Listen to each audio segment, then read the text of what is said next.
Jom tengok soalan ni. Soalan ini dari Negeri 92025, kertas 1 soalan 3. So tajuk dia adalah indeks dan log. Okey, soalan A ni. Dia beri kami persamaan ni. Dia suruh kami ungkapkan A dalam sebelah B. Okey, so kami salin balik persamaan dia. Okey. So kiri kami kekal dulu. Okey. Kanan kami first term ni kami ubahkanlah. Jadi dia macam ni supaya kamu senang nampak lah. Okey. Okey. So sekarang kedua belah kami apply hukum log, hukum indeks lah. Okey. So kiri kami akan menjadi 10 kuasa M. Kanan akan menjadi A square B kuasa M. Okey.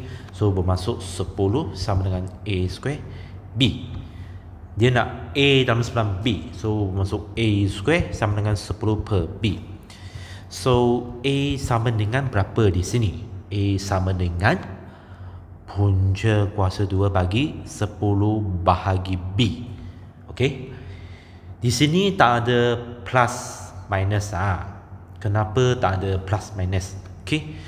Untuk hukum indeks yang ini, A kuasa M darab B kuasa M kan sama dengan AB kuasa M kan. Okey. Syarat dia A dan B tu dia mesti mau nombor positif dia tak boleh nombor negatif. So di sini hanya positif sahaja, tak ada negatif tak ada plus minus, tak ada.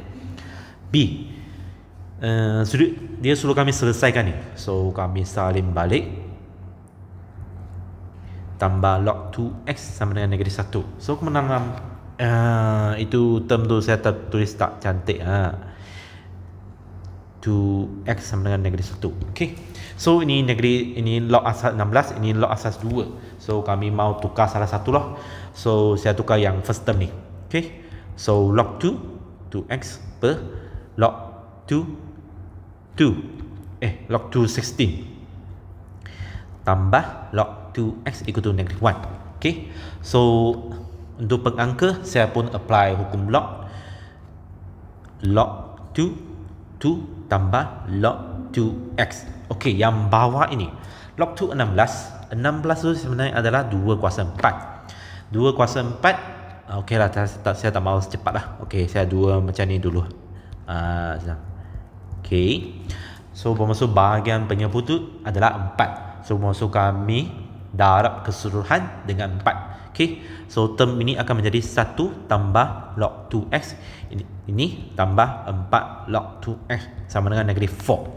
So bermaksud 5 log 2x equal to negative 5. So bermaksud log 2x equal to negative 1. So x equal to 2 power negative 1 sama dengan 1/2.